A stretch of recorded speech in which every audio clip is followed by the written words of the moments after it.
Hello there. For today's reflection, I wanted to focus on a section of Sunday's Gospel reading from St. John's Gospel, chapter 13, the 34th and 35th verses. Love one another, just as I have loved you. You should also love one another. By this everyone will know that you are my disciples, if you have love for one another. In this section of the Gospel, Jesus is giving his disciples a new commandment, which one commentary Bible noted was to love one another. It strikes me that love continues to be at the heart of our faith, and this emphasis of love for each other echoes throughout the core currents of Christianity. It's our most important commandments that Jesus highlights: to love the Lord your God with all your heart, mind, and soul, and to love your neighbour as yourself.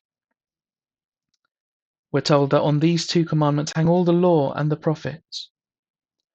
Lent seems a very long time ago, and yet it wasn't that long ago that we were journeying through together what it means to be a community built on love. And our reading again reminds us to love and to be known by our love. But what is love? What does love look like? There have been many songs and poems written to try and capture something of the essence of what it is to love and to be in love. I was at a wedding a few weeks ago, and the sermon there touched on the many different words in Greek that are used for love to describe the differences in love and the different types of love. But I think the most helpful description of what love is comes from an African American thinker, Cornel West, who has these descriptions of love. Justice is what love looks like in public.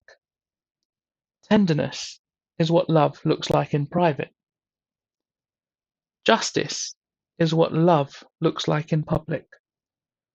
Tenderness is what love looks like in private. I think that's a beautiful image of what love is, and resonates so much with what Jesus is commanding the disciples to do in St. John's Gospel. At St. Wilf's on Sunday, we reflected on what that love looks like for us. That is a love that is sacrificial, that is attentive, that is caring, that is thinking, and that is always aware of what's happening.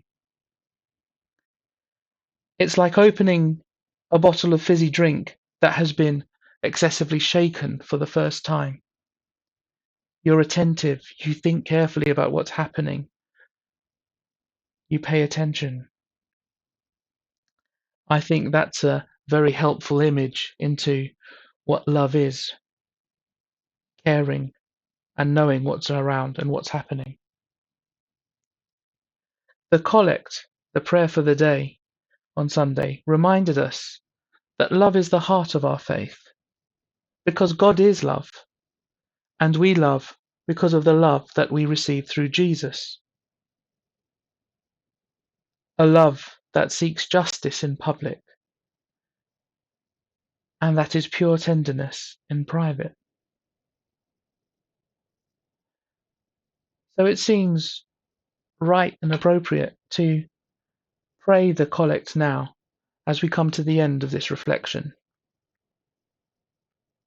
Risen Christ, your wounds declare your love for the world and the wonder of your risen life. Give us compassion and courage to risk ourselves for those who we serve, to the glory of God the Father. Amen.